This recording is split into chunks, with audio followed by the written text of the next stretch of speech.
All right, we're back. We're doing a video on things that are keeping you fat. Tier list. S is generational fat debt, meaning your future offspring are going to be paying off this generational fat debt with a severe calorie deficit. And D tier is you can kind of get away with it, but it's not ideal. First one we have here is a ketogenic diet. Now, ketogenic diet, if you don't know, is basically where you cut out all your carbs and go very low carb and do a high fat, moderate to high protein diet. Now, keto isn't actually anything special for fat loss. The only thing that matters when we're trying to lose fat is a calorie deficit. So it doesn't matter if you have a ton of carbs in your diet or zero carb. It does not make a difference. There's no magic diet to lose more fat. Now, what a lot of people think when they do a ketogenic diet is when you first started, you're initially going to lose a ton of weight really fast, maybe 5 to 10 pounds, but this is not fat. What this actually is intramuscular water. So basically when we're eating carbohydrates, our body stores it as glycogen in our muscles, and that's what we use for energy when we're exercising or working out. So when you do keto, you don't have that intramuscular fluid, and then so you see the scale go down very fast.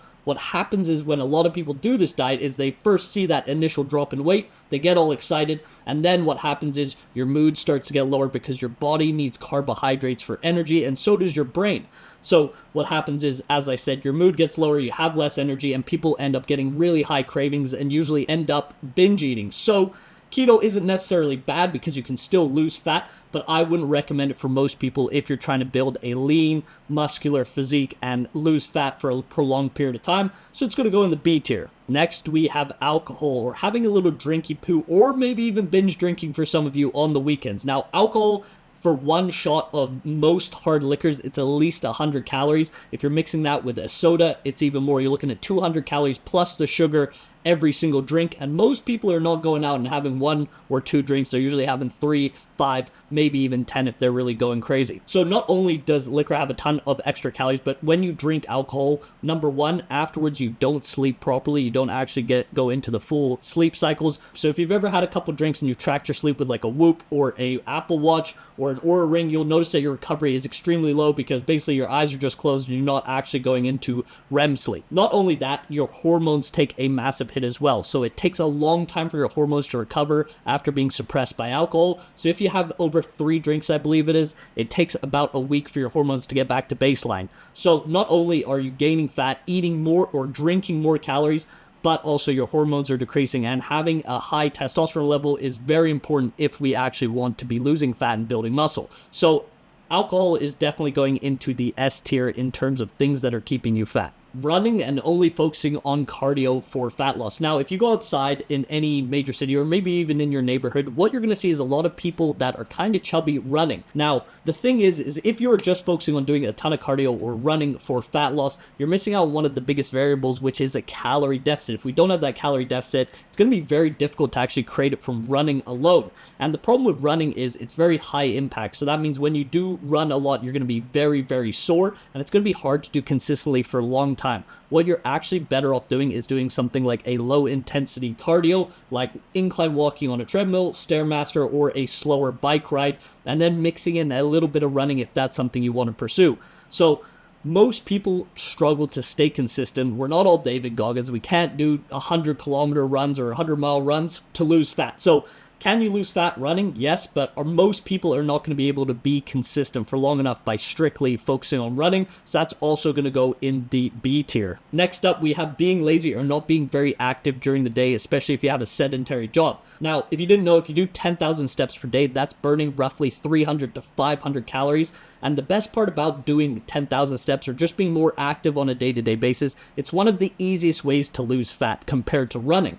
It's not going to make you sore, it's not going to make you feel more tired or fatigued, and it's something you can do consistently every single day. Not to mention, if you go outside in the morning or after each meal, go for a walk, the amount of mental clarity you're going to gain from this is massive. So walking to lose fat is one of the easiest ways to lose fat, regardless of how heavy you currently are or how much fat you currently have. It doesn't matter if you're currently 10% body fat trying to get to 8 or you're 40% body fat trying to get to 25. Walking is one of the easiest ways to lose fat, and that's why if you are not being active during the day, I'm going to put that in A tier because it's one of the easiest things you can start leveraging to get lean fast. Not tracking your calories. Tracking your calories is one of the most important variables we need to be doing if we are trying to lose fat. And the reason is the most important thing no matter what, doesn't matter how much we're exercising, how much we're going to the gym, is making sure we're in a calorie deficit. You can eat as many salads as you want, but if you're still over your calorie maintenance, you're not going to be losing fat. Tracking your macros, especially nowadays with apps like MyFitnessPal, and there's a few others where you can actually scan food and it tells you the calories. I don't know how accurate that is, but it's better than nothing, is the single most important variable we need to be tracking, because a calorie deficit is the only way for us to actually lose fat. So this is definitely going in S tier, because if we are not tracking how much food is actually going in our body, most people have no clue. A lot of people say they eat healthy or they're on a diet, but they're nowhere near a calorie deficit, and you'd be very surprised at how many calories are in the foods you're eating on a day-to-day basis. For example, as I said, a salad, the dressing on that salad, like mayo, could have 300 to 500 calories. If you eat that a few times a day, you're almost already in a calorie surplus. All right, this one might confuse it, but now we're going to talk about crash dieting. So a lot of people figure out that they need to be in a calorie deficit and tracking their food. So what they think to themselves is, okay, I'm going to go into a massive calorie deficit and I'm going to lose weight even faster. This 12-week diet is going to become a 2-week diet. Now, this is actually one of the worst things you could be doing if you're trying to lose fat, because basically your body needs enough calories, especially if you're exercising, just to function properly. And what ends up happening, kind of similar to keto, is you end up not only not losing as much weight as you think you do, you initially lose a ton of weight, then your metabolism adapts, and you can't go any lower because you've already set such a low baseline for your metabolism, and that's something you got to repair over time. But then also your cravings just go through the roof. You're trying to drink water to stop the cravings. You're trying every gimmick under the sun, but nothing works. And then you end up just binge eating and putting on more fat. So this is one of the worst things you can be doing if you're trying to lose fat, and that's definitely going in S tier, and it's something that must be avoided because some of the downstream effects of crash dieting, like hormone, sleep, recovery, mood, all of these things, they get a lot worse. Next up is not resistance training or weight training because you think you're going to get too bulky. Well, matter of fact, you're already literally too bulky, and not in a good way. So one of the best things about working out is when you build muscle, what happens is you actually increase your base metabolic rate, meaning you burn more calories just to rest because you have more muscle in your frame and it takes more calories.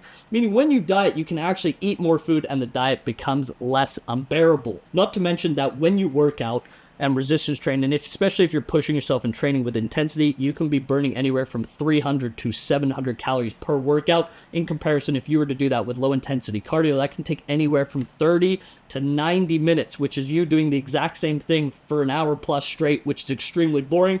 So I think weightlifting is one of the best things you can be doing if you want to lose fat, because it makes the whole process easier. Not to mention, if you're losing a lot of fat, especially if you're losing 50 to 100 pounds or more, when you actually get down to your goal weight, what you're going to realize, or what happens to most people, is they end up actually not liking the way they look because they end up kind of just looking soft, and you don't have that tone to your muscles, and lifting is the easiest way to get that dream body. So lifting is actually going to go in C tier because it's not 100% necessary. You can definitely lose a ton of fat without it, but I think it's a great bonus if you want to skip ahead some of those steps and immediately get your dream body through your weight loss journey rather than first losing the fat and then going to the gym to build the muscle. Now we're talking about the people you spend the most amount of time with. Now, if you're currently spending a lot of time with people that maybe lack ambition, they're a little bit lazy, and then when you hang out with them, you guys go eat junk food, and they just overall don't have the habits you are trying to achieve, that is going to be a huge detriment on your fat loss journey. The best thing you can do is try surround yourself with people that are in a position you want to be in. Not only is it going to make it a lot easier for you to stick to your diet because it's not going to be as enticing for you to fall off your diet because they're not doing the things that you shouldn't be doing, but also you're going to be able to learn from the people around you, and it's going to make the ability to gather that knowledge and learn and see what other people are doing 10 times easier. So in my opinion, this is going in S tier. You want to make sure, if you can, you're surrounding yourself with people that are on the same journey as you, and you are going to learn a lot quicker. Next up is listening to online gurus like Jeff Nippard and Mike Israetel. I think a lot of the information they give out actually ends up confusing more people than it does helping, especially people who are just trying to lose fat, build a good physique, and they're not trying to take bodybuilding as their entire life. However, I think they have good intentions, and I think you can still learn something from them. And I think gathering more information and seeing new ideas is great. However, what I recommend is sticking to the basics: calorie deficit, weightlifting 3 to 5 times a week, and doing a little bit of cardio. These fundamentals make it a lot easier to lose fat rather than always getting shiny object syndrome and trying the new exercise, the new diet model. Just stick to the basics. So for that, I'm actually going to put this in C tier. I don't think it's the end all be all, but I do think it confuses more people than it does actually help them.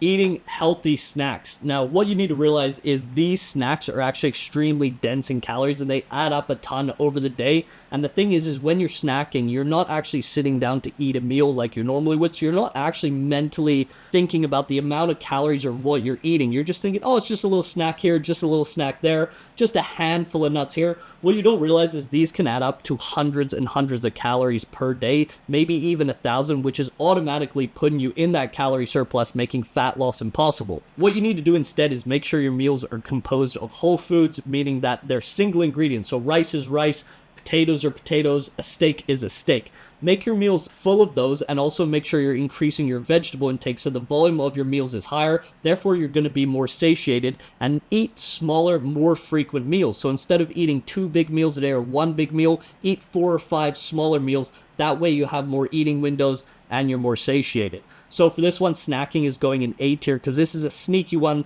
that is going to stop you from losing fat altogether. All right, next is drinking soda. I honestly thought this was a really obvious one, but the more people I speak to, the more people I realize that actually drink soda on a day-to-day basis and drink multiple. Soda has tons of calories in them, like 30 to 50 grams of sugar per one, which is like already exceeding the amount of sugar you should be having in a day, and it's not even from good sources like fruits. So this is literally a no-brainer, so obviously it's going in D tier. No, I'm joking. It's going in S tier. You should absolutely be avoiding soda, but you can drink diet sodas. They're 0 calories, and they're going to help you with satiation as well, meaning they're going to help you feel full. I actually have one right here. 0 calories. Next up is not having guidance or some kind of mentor in your journey. Now, this is going to be one of the easiest things you can solve, especially if you know someone in shape. You can just ask them for advice. There's all this information out on the internet that contradicts. One thing says keto is the best. This other guy on YouTube says it's terrible. Having a mentor is just going to set you off in the right direction. It's going to help you stay motivated because the easiest way to stay motivated is actually seeing results. And then that motivation becomes simple and it actually just becomes habits. But we need to actually get to the point where we can build those habits, and that's by seeing results. So not having any direction or having any mentor is probably one of the biggest things stopping you from getting those results. And obviously, I am an online fitness coach, so I help people do this all the time. And I see a lot of people, they usually get to that 2-month, maybe even 3-month period. They don't see the results they want to see, and they end up falling off. And this cycle continues year after year after year. So one of the best things you can do is have someone else just there as almost a vote of confidence, but also holding you accountable. So that is definitely going in the A tier because you can't do it without one, but it makes it a lot easier if you have one. All right, checking the scale every single day and getting frustrated if it's not the number you want to see. What you need to understand is when you're losing fat, it's never going to be linear. It's never going to be straight down. You're going to have days where maybe you're a pound or 2 heavier, and then you might drop 3 pounds the next day. Or you're going to have a week where your weight stays the exact same, and then at the end of the week, you end up flushing a bunch of water and you lose a bunch of weight. But one of the worst things you can do is get frustrated when you're looking at the scale every single day and praying every single night before you go to bed that you're going to wake up the next day. What you need to do is just focus on the daily inputs, the things that are actually going to help you move closer towards your goal rather than what the scale is going to show. The scale is important, but if you're going to the gym and you're losing fat at the same time, you might be building muscle as well, and the scale number doesn't really matter. What we need to focus on is the process that actually gets us towards our goal. So this is going in B tier because, I mean, not everyone does this, and even if you do it, you're still going to lose fat, but it can get you demotivated a little bit if you're doing it constantly. Last but not least, we have blaming our genetics. Now, it is true that we all have different genetics. Some of us are going to lose fat and build muscle faster than others, but this is not a good excuse because it's possible for literally every single one of us to see our six-pack. We just have to find the solution that actually suits our lifestyle and suits our genetics and whatever situation we're in currently in our life. So, blaming our genetics, this is a really easy one. This is not even going in D tier. It's going below D tier because it is absolutely not an excuse. And why would you just give up? You might as well try beat your genetics if they are so bad. Then at least you have a good story to tell that you overcame your terrible genetics and still were able to lose fat.